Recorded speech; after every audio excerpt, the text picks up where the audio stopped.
Oke guys, bismillahirrahmanirrahim. Selamat datang kembali di channel Guru MTK, tempatnya belajar matematika.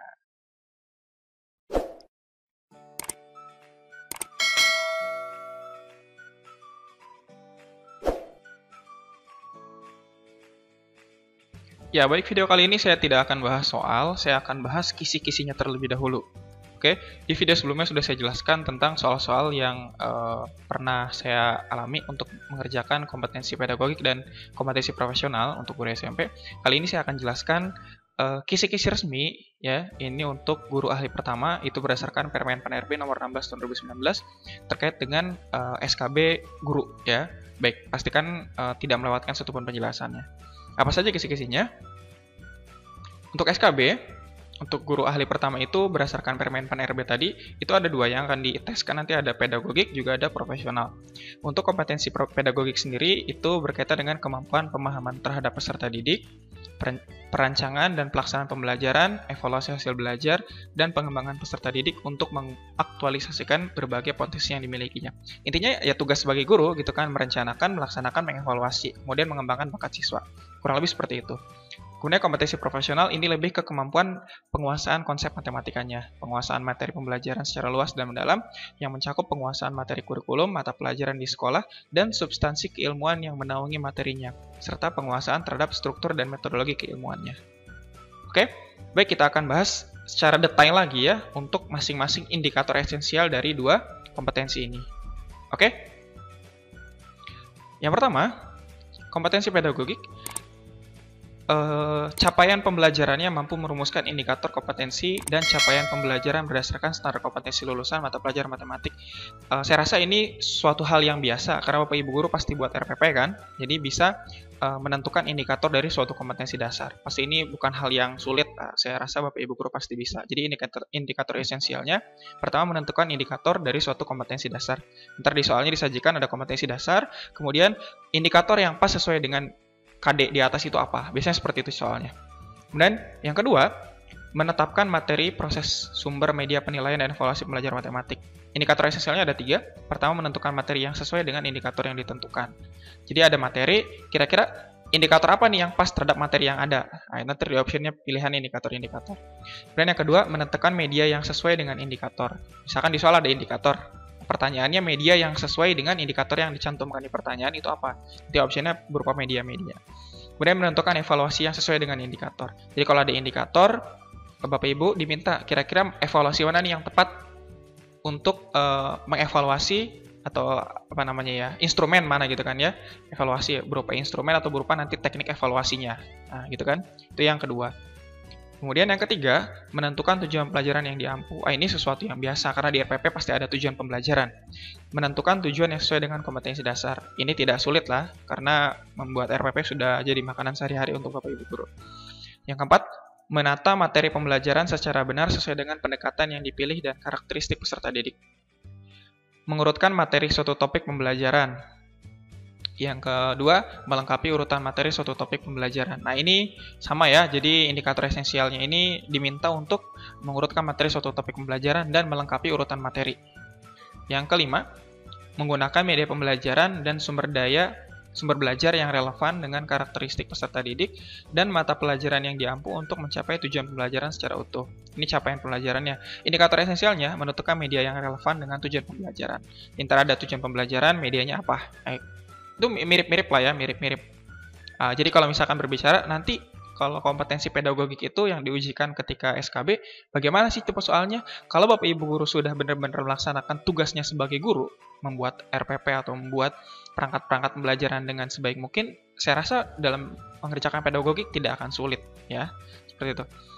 Selanjutnya, yang keenam, mengambil keputusan transaksional dalam pembelajaran yang diampu sesuai dengan situasi yang berkembang. Nah, indikator esensialnya memberikan kesempatan kepada siswa untuk menanggapi pertanyaan siswa lain. Biasanya nanti kalau ada siswa yang sedang presentasi, misalnya begitu kan, kemudian nanti persoalan yang jadi pertanyaannya, ketika guru mempersilahkan siswa memberikan pendapatnya, apa yang guru lakukan kepada siswa-siswa yang mendengarkan.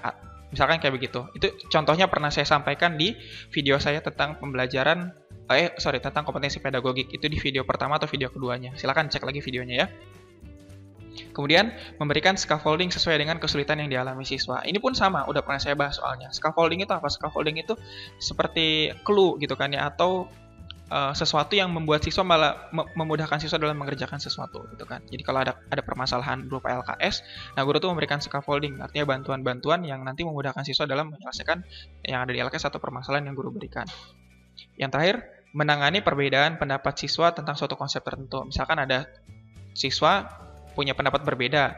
Pernah saya bahas juga soalnya tentang, kalau nggak salah di pedagogik itu ada penggunaan permutasi dan kombinasi. Nah, itu bagaimana cara guru menanganinya. Itu sudah saya bahas di video pedagogik, silakan dilihat. Yang ketujuh, menyediakan berbagai kegiatan pembelajaran untuk mendorong peserta didik mencapai prestasi secara optimal. Indikatornya, menentukan kegiatan pembelajaran yang memotivasi berprestasi siswa sesuai dengan materi. Nah, itu caranya gimana nanti gitu kan? Itu pokoknya soal-soal ini ya saya rasa Ibu Guru bisa lah ya. Yang 8, memahami prinsip penilaian dan evaluasi proses dan hasil belajar sesuai dengan karakteristik mata pelajaran yang diampu. Indikatornya, menentukan soal yang valid sesuai dengan indikator yang diberikan. Jadi ada indikator, kemudian kita diminta untuk mana nih soal yang benar-benar valid sesuai dengan indikator yang diberikan. Yang kedua, menentukan soal yang bermakna. Nah, itu juga pernah saya bahas ya. Misalkan ada tentang pecahan. Kalau kita cukup mengurutkan saja, itu dibandingkan dengan ada kue yang dibagi berdasarkan ukurannya, kemudian ada yang satu membagikan kepada yang lain. Nah, maka kalau kita urutkan bagian yang dari bagian kue terbesar sampai dengan yang terkecil gitu kan, itu bagaimana dan siapa yang memberikan kue dan siapa yang nanti yang diberikan kue. Itu pernah saya bahas di video sebelumnya. Silakan kalau yang belum nonton silakan ditonton terlebih dahulu. Untuk kebayang bagaimana sih tipe soalnya, nah, gitu kan ya. Kemudian memilih persoalan yang mendidik. Ini pun sama, sudah saya jelaskan soalnya. Yang ke-9, mengembangkan instrumen penilaian dan evaluasi proses dan hasil belajar. Pertama, menentukan distraktor yang tepat sesuai dengan soal yang diberikan. Distraktor itu pengecoh ya. Jadi kalau ada option, ada soal, kemudian option, kan ada option yang benar ya. Nah, option-optionnya itu yang lain yang salah, itu sebagai distraktor yang baik itu harus kayak gimana, gitu kan ya. Itu ada soalnya pernah saya kasih. Silakan nanti dilihat. Kemudian, menentukan soal yang paling cocok untuk mengukur konsep tertentu. Misalnya tidak sulit bilangan. Ya maksudnya, menentukan soal yang cocok nih untuk mengukur konsep tertentu gitu kan ya. Ini kayaknya ada yang kepotong lain ya. Intinya kita bisa menentukan soal atau instrumen yang paling cocok untuk mengukur konsep tertentu. Oke? Yang terakhir, kayaknya ada 11 deh kalau nggak salah, ada 11 ya. Yang ke-10, memanfaatkan hasil penilaian dan evaluasi untuk kepentingan pembelajaran. Jadi menentukan suatu tindakan indikatornya ya untuk menangani kesalahan siswa dalam menjawab suatu soal. Jadi nanti ketika siswa mengalami kesalahan dalam menjawab soal, kira-kira apa nih yang harus dilakukan oleh guru? Biasanya itu yang ditanyakan. Oke. Yang terakhir, melakukan penelitian tindakan kelas untuk meningkatkan kualitas pembelajaran dalam mata pelajaran yang diampu. Yang pertama, indikatornya menentukan tujuan PTK yang cocok sesuai dengan masalah pembelajaran yang diberikan. Seperti yang kita tahu, guru dituntut untuk bisa melakukan penelitian tindakan kelas. Selain sebagai nanti penunjang dalam karirnya, artinya dalam kenaikan pangkatnya, PTK juga bisa menjadi sesuatu, bisa dikatakan suatu hal yang nanti guru bisa, ternyata kalau menggunakan metode ini bisa menyelesaikan permasalahan ini, gitu kan.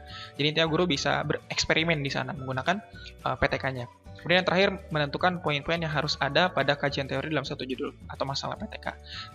Mungkin Bapak Ibu Guru yang pernah PPG, PTK merupakan salah satu ujian yang perlu dilewati. Atau mungkin Bapak Ibu Guru yang sudah pernah membuat PTK di luar PPG, mungkin atau di luar PLPG juga mungkin ini jadi suatu hal yang familiar lah ya. Oke, jadi itu dia 11 capaian pembelajaran dengan indikator esensial yang sudah dijelaskan tadi. Silakan bagi yang mau di SS bisa atau di screenshot, bisa di screenshot terlebih dahulu atau mungkin bisa diputar ulang videonya ya. Ini saya ulang lagi nih ya, 1 sampai 5. Kemudian ini 6 sampai dengan 11. Oke. Ini dia ke-11 capaian pembelajaran. Semoga bisa menjadi bayangan Bapak Ibu Guru semua ketika nanti mengikuti SKB. Dan indikator esensialnya jangan lupa untuk ditelaah terlebih dalam. Dan nanti ke depannya insya Allah nanti akan terus di-upload video-video yang akan membantu Bapak Ibu Guru dalam melaksanakan SKB. Kemudian kita masuk ke indikator ke kompetensi yang kedua. Kompetensi bukan indikator ya. Kompetensi yang kedua itu kompetensi profesional. Capaian pembelajarannya menggunakan bilangan, hubungan di antara bilangan, berbagi sistem bilangan dan teori bilangan. Ini capaian pembelajarannya. Indikator esensialnya cukup banyak, ada 5. Yang pertama, menyelesaikan masalah dengan menggunakan sifat-sifat bilangan prima. Yang pertama. Yang kedua, menyelesaikan masalah dengan menggunakan sifat-sifat faktor prima. Oke. Kemudian menyelesaikan masalah-masalah dengan menggunakan sifat-sifat keterbagian. Nah, keterbagian ini ya. Kemudian menyelesaikan masalah-masalah dengan menggunakan sifat-sifat kongruensi. Kongruensi nanti kaitan dengan modulo nih ya. Menyelesaikan masalah-masalah dengan menggunakan sifat-sifat inverse modulo N pada sistem matematika. Ini teori bilangan, dulu waktu kuliah mungkin pernah belajar ini ya. Ini di bab teori bilangan ini adanya gitu kan ya. Yang kedua, menggunakan pengukuran dan penaksiran. Nah, menggunakan penaksiran. Nanti ke depannya kita akan bahas satu persatu gitu kan ya. Terkait dengan soal-soal yang sering keluar terkait dengan indikator esensial kompetensi profesional. Yang ketiga, menggunakan logika matematik. Menggunakan kaidah logika matematik dalam penarikan kesimpulan. Ini pun sama ya, yang nanti ada konjungsi, disjungsi, kemudian nanti ada implikasi, terus penarikan kesimpulan yang ada silogisme, kemudian modus ponen, modus tolen, dan seterusnya. Yang D, menggunakan konsep-konsep geometri. Menyelesaikan masalah dengan menggunakan konsep bangun datar, ini biasa ya. Menyelesaikan masalah dengan menggunakan konsep bangun ruang sisi datar, BRSD ya. Kubus, prisma, limas, balok, dan seterusnya. Yang E, menggunakan konsep-konsep statistik dan peluang. Indikatornya menyelesaikan masalah dengan menggunakan ukuran pemusatan data. Pemusatan data itu min, median, modus, kuartil gitu kan ya.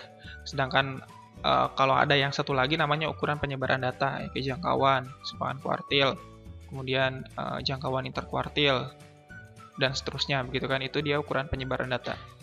Kemudian menyelesaikan masalah dengan menggunakan konsep peluang. Nah, peluang ini juga sesuatu hal yang perlu banyak latihan, seperti itu ya. Ini yang 5, kompetensi profesional yang 5 dulu. Kita lanjutkan ya. Yang ke-6, ini masih E lagi ya. Diulang lagi berarti ternyata. Yang F langsung ya. Menggunakan pola dan fungsi. Nah, yang pertama, menyelesaikan masalah dengan menggunakan barisan. Nah, barisan dan deret ya. Yang ini menyelesaikan masalah dengan menggunakan deret. Barisan nanti aritmatika, geometri, atau mungkin barisan yang khusus gitu kan ya. Atau nanti menggunakan barisan-barisan yang biasanya menggunakan rumus nggak biasanya gitu kan. Mungkin barisan aritmatika tingkat 2, atau Fibonacci, atau ganjil genap, dan seterusnya. Banyak ya jenis barisan. Menyelesaikan masalah dengan menggunakan deret. Nah, deret aritmatika, geometri, geometri tahingga, dan seterusnya. Atau deret geometri khusus, atau deret aritmatika khusus, atau deret khusus gitu kan ya. Kemudian menyelesaikan masalah yang berkaitan dengan fungsi. Menyelesaikan masalah berkaitan dengan komposisi fungsi. Nah, ini dua hal dalam satu bab biasanya ya. Dia tentang relasi dan fungsi. Kemudian menggunakan konsep-konsep aljabar, menyelesaikan masalah pertidaksamaan yang melibatkan nilai mutlak. Nilai mutlak di kelas 10 ya. Menyelesaikan masalah yang melibatkan persamaan dan pertidaksamaan, sama masih ini di kelas 10. Menyelesaikan masalah tentang suatu suku hasil perkalian bentuk aljabar. Aljabar ini ya, menyelesaikan masalah yang berkaitan dengan diskriminan persamaan kuadrat. Kalau ini adanya di kelas 9 kalau nggak salah sekarang ya. Persamaan dan fungsi kuadrat itu di kelas 9 kalau nggak salah sekarang. Terus, selanjutnya, menggunakan konsep-konsep kalkulus dan geometri analitik. Menyelesaikan masalah limit fungsi aljabar dan trigonometri. Ini udah pernah saya bahas. Silakan videonya kalian lihat lagi. Bapak Ibu guru bisa lihat tentang soal-soal limit trigonometri pernah saya bahas tentang SKB guru matematik. Kemudian menyelesaikan masalah kemiringan atau gradien dengan menggunakan turunan fungsi. Ini kalkulus banget ya. Menyelesaikan masalah integral yang melibatkan fungsi trigonometri. Integral juga sudah pernah saya jelaskan. Menyelesaikan masalah integral tentu dan menggunakan teorema dasar kalkulus. Oke, ini udah pernah saya jelaskan juga. Menyelesaikan masalah jarak dengan menggunakan rumus Pythagoras. Oke. Yang I, menggunakan konsep dan proses matematik diskrit. Nah, ini kan kaidah pencacahan biasanya ya. Kemudian, peluang kejadian menggunakan kaidah pencacahan. Ini masih satu rumpun dengan peluang lah ya. Yang terakhir, masih ada satu lagi nih ya. Oh, ada K ya. Menggunakan trigonometri. Trigonometri menyelesaikan masalah segitiga dan menggunakan identitas trigonometri. Trigonometri itu ada di kelas 10, 11, 12, ada semua itu ya. Menyelesaikan masalah trigonometri dengan menggunakan rumus bimbang dan selisih. Ini ada di kelas 11. Ini yang awal juga sama di kelas 11 ini ya. Yang terakhir, menggunakan vektor dan matriks. Menyelesaikan masalah yang berkaitan dengan perkalian dan inverse matriks. Kemudian menyelesaikan masalah dengan menggunakan vektor dalam bidang. Biasanya nanti di sini ada lagi nanti vektor-vektor yang berkaitan dengan aljabar linear biasanya nanti ada yang nanti bergantung linear gitu kan ya, bebas linear, itu pernah ada soalnya. Oke, nanti kita akan lihat di video-video berikutnya, silakan bisa dilihat. Oke, saya rasa cukup sampai di sini dulu terkait dengan indikator esensial. Kalau misalkan ada pertanyaan, kira-kira nanti kalau soal SKB guru matematik gimana ya? Ini sudah saya jelaskan, indikator esensialnya sudah jelas sekali kok, 2 kompetensi, pedagogik dan profesional, itu sudah sangat jelas sekali. Jadi Bapak Ibu guru semua kalau mau melihat, silakan di back lagi video sebelumnya, screenshot, dicatat, kemudian dicari soal-soal yang mewakili dari indikator esensial yang ada di sini. Oke, saya rasa itu dulu. Terima kasih atas perhatiannya. Jangan lupa untuk selalu stay di channel Guru MTK dalam memantau perkembangan video-video yang insya Allah akan membantu Bapak Ibu Guru dalam melaksanakan seleksi kompetensi bidang. Terima kasih atas perhatiannya. Jangan lupa like, share, dan komen di kolom komentar. Assalamualaikum warahmatullahi wabarakatuh.